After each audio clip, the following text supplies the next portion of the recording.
The storm outside the glass tower howled like a warning.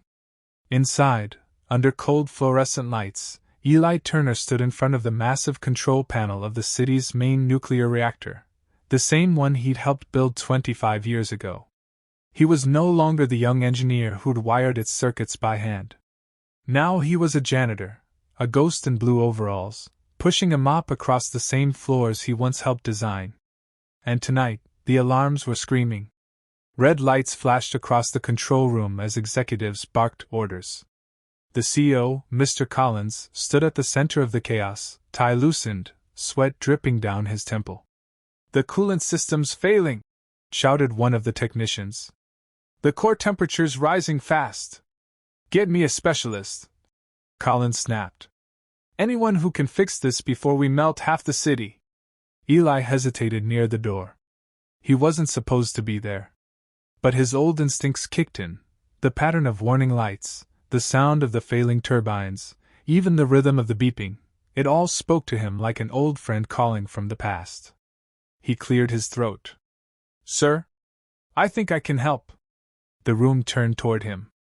A dozen pairs of eyes. The CEO frowned. "You?" Collins scoffed. "You're the janitor. You can't fix this reactor." Eli met his gaze. Calm, quiet, steady. "Maybe not on paper. But I built half the wiring in this place before you ever owned it." The silence that followed was thick. The power flickered. For a heartbeat, Collins said nothing. Then he snapped. "Fine. You've got 5 minutes. If you mess up, we're all done." Eli's hands trembled as he stepped up to the console. But when he touched the wires, the same copper veins he'd once threaded with care, his fingers moved with memory. He opened a side panel, his knuckles brushing dust that had gathered over decades. The circuits whispered their secrets, and the muscle memory kicked in. "Manual overrides jammed," a technician warned. "Then we'll bypass it," Eli muttered. "Like we did back in '99.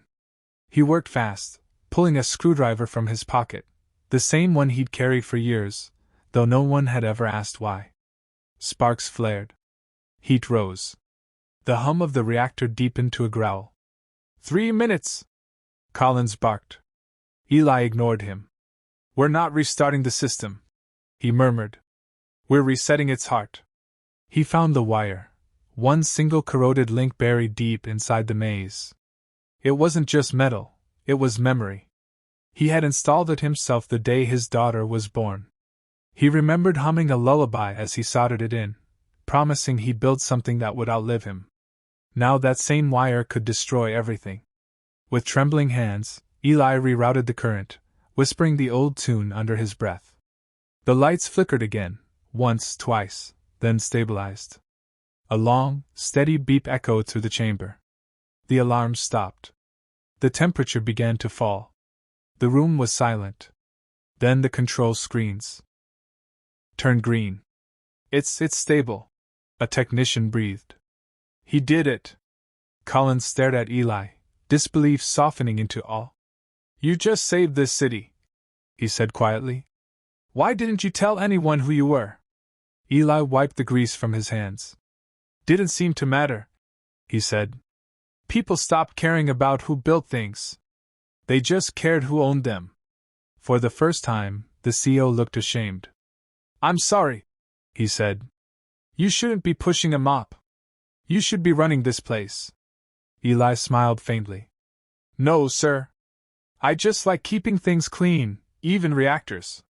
The whole room laughed, half in relief, half in wonder. Weeks later, a small plaque appeared near the control room door. Eli Turner, engineer, dreamer, janitor, hero.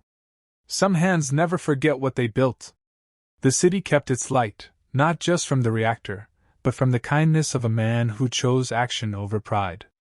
And when asked later why he risked his life that night, Eli said something simple, the kind of truth that stays with you long after the story ends.